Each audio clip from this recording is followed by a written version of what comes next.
নমস্কার সবাইকে। আশা রাখছি আপনারা সবাই খুব ভালো রয়েছেন এবং ভগবানের আশীর্বাদে ও কৃপায় আমিও খুব ভালো রয়েছি। তো নিত্যদিনের মতো আমি আজকেও পাঠ করে শোনাতে চলে এসেছি। আমি আজকে পাঠ করে শোনাবো ভগবান শ্রীকৃষ্ণের মুখনিসৃত বাণী শ্রীমদ্ ভাগবত গীতার ২য় অধ্যায় সাংখ্যযোগের শ্লোক নাম্বার ২০। তো আপনারা অনুগ্রহ করে মনোযোগ দিয়ে শুনবেন, তো তাহলে এই শ্লোকের তাৎপর্য অনুবাদ আপনারা উপলব্ধি করতে পারবেন। তো বেশি দেরি করব না, চলুন পাঠ করে শোনাই। না জায়তে ম্রিয়তে বা কদাচিন নায়ং ভূত্তা ভাবিতবা না ভূয় অজো নিত্য শাশ্বত অয়ং পুরাণ না হন্যতে হন্যমানে শরীরে। অনুবাদ: আত্মার কখনো জন্ম হয় না বা মৃত্যু হয় না। আত্মার কদাচিৎ উৎপত্তি হয়নি, হচ্ছে না, আর হবেও না। আত্মা জন্মরহিত, শাশ্বত, নিত্য এবং পুরাতন হলেও চিরনবীন। শরীর নষ্ট হলেও আত্মা কখনো বিনষ্ট হয় না। তাৎপর্য: গুণগতভাবে পরমাত্মা ও তার পরমাণু সদৃশ অংশ জীবাত্মার মধ্যে কোনোই পার্থক্য নেই। জড়দেহের মতো আত্মার কোনো পরিবর্তন হয় না, তাই আত্মাকে বলা হয় কূটস্থ, অর্থাৎ তার কোনো পরিবর্তন হয় না। জড়দেহে 6 রকমের পরিবর্তন হয়। মাতৃগর্ভে তার জন্ম হয়, তার বৃদ্ধি হয়, সে কিছুকালের জন্য স্থায়ী হয়, তা কিছু ফল প্রসব করে, ক্রমে ক্রমে তা ক্ষয়প্রাপ্ত হয় এবং অবশেষে তার বিনাশ হয়। আত্মার কিন্তু এরকম কোনো পরিবর্তনই হয় না। আত্মার জন্ম হয় না, কিন্তু যেহেতু সে জড় দেহ ধারণ করে, তাই সেই দেহটির জন্ম হয়। সেখানে আত্মার জন্মও হয় না এবং আত্মার মৃত্যুও হয় না। যার জন্ম হয় তার মৃত্যুও অবধারিত। আর যেহেতু আত্মার কখনো জন্ম হয় না, তাই তার অতীত, বর্তমান অথবা ভবিষ্যৎ বলে কিছু নেই। সে নিত্য, শাশ্বত ও পুরাতন।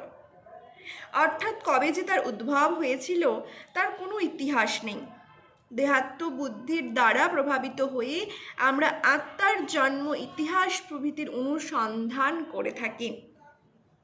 দেহের মতো আত্মা কখনো জরাগ্রস্ত হয় না, তাই তথাকথিত বৃদ্ধ মানুষও শৈশব অথবা যৌবনের উদ্যম অনুভব করে। দেহের পরিবর্তন আত্মাকে প্রভাবিত করে না। বৃক্ষ বা জড় জাগতিক অন্য কিছুর মতো আত্মার কখনো ক্ষয় হয় না। আত্মা কোনো কিছু উৎপাদনও করে না।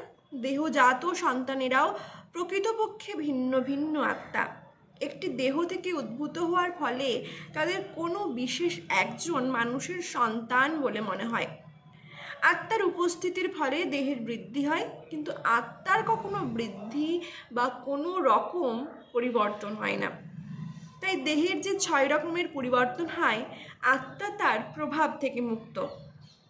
কঠোপনিষদেও আমরা একই ধরনের একটি উদ্ধৃতি পাই, যেখানে বলা হয়েছে ন জায়তে ম্রিয়তে বা বিপশ্চিন্নায়ং কুতশ্চিন্ন বভূব কশ্চিৎ অজো নিত্য শাশ্বত অয়ং পুরাণ হন্যতে হন্যমানে শরীরে।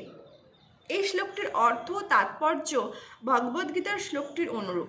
কেবল এই শ্লোকে বিপশ্চিৎ এই বিশেষ শব্দটি ব্যবহৃত হয়েছে, যার অর্থ জ্ঞানী অথবা জ্ঞানের সহিত। আত্মা পূর্ণ জ্ঞানময় অথবা সর্বদাই পূর্ণ চেতন, তাই চেতনাই আত্মার লক্ষণ। এমনকি আত্মাকে হৃদয়ের মধ্যে দেখা না গেলেও চেতনার প্রকাশের মধ্যে দিয়ে তার উপস্থিতি অনুভব করা যায়। অনেক সময় মেঘের জন্য অথবা অন্য কোনো কারণে আমরা সূর্যকে আকাশে দেখতে পাই না, কিন্তু সূর্যের আলো সর্বদাই সেখানে রয়েছে এবং তাই আমরা তখন সেটিকে দিনের বেলা বলে নিশ্চিত হই। ভোরের আকাশে যখনই একটু আলোর আভাস দেখতে পাওয়া যায়, তখনই আমরা বুঝতে পারি যে আকাশে সূর্যের উদয় হয়েছে। ঠিক তেমনই মানুষই হোক বা পশুই হোক, কোনো চেতনার প্রকাশ হলেই আমরা তাদের মধ্যে আত্মার উপস্থিতি অনুভব করতে পারি। অবশ্য আত্মার চেতনা ও পরমাত্মার চেতনার মধ্যে পার্থক্য রয়েছে, কারণ পরমাত্মা হচ্ছেন সর্বজ্ঞ, ভূত, ভবিষ্যৎ ও বর্তমান সম্বন্ধে সম্পূর্ণভাবে অবগত। স্বতন্ত্র জীবাত্মার চেতনা বিস্মৃতি পাবন। সে যখন তার প্রকৃত স্বরূপের কথা ভুলে যায় তখন সে শ্রীকৃষ্ণের পরম উপদেশ থেকে শিক্ষা ও জ্ঞানের আলোক প্রাপ্ত হয়। কিন্তু শ্রীকৃষ্ণ বিশ্বর অনশীল জীবের মতো নন। যদি তাই হতো তাহলে শ্রীকৃষ্ণের ভগবদ্গীতার শিক্ষা অর্থহীন হয়ে পড়ত। আত্মা দুই রকমের, অনু আত্মা ও পরমাত্মা বা বিভু আত্মা।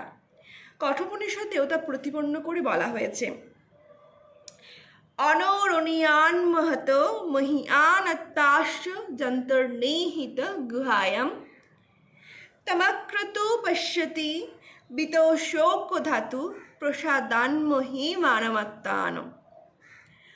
পরমাত্মা ও জীবাত্মা উভয়ই বৃক্ষ সদৃশ জীবদেহের হৃদয়ে অবস্থিত।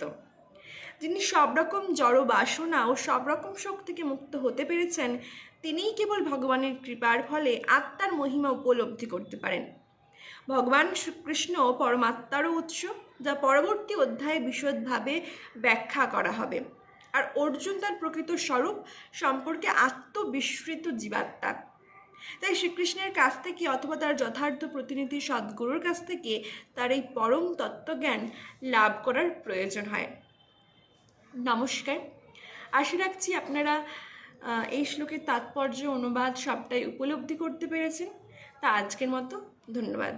রাধে রাধে।